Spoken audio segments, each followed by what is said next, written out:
திருச்சி அரசு மருத்துவமனையில் சுகன்யா என்பவரிடம் நண்பராக பழகிய பெண் தடுப்பூசி போடுவதாக கூறி ஆண் குழந்தையை கடத்தி சென்றதாக கூறப்படும் நிலையில் இதுகுறித்து போலீசார் விசாரணை மேற்கொண்டு வருகின்றனர். கூடுதல் விவரங்களை வழங்குகிறார் செய்தியாளர் கலைவேந்தன். கலை, வணக்கம். என்ன நடந்தது?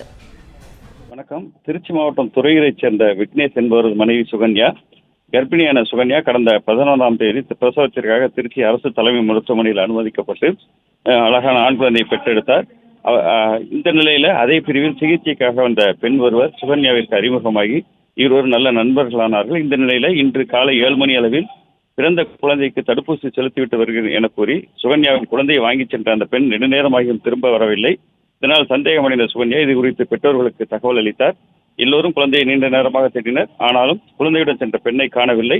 இதனைத் தொடர்ந்து ஜிஹெச் காவல் நிலையத்தில் புகார் அளிக்கப்பட்டது.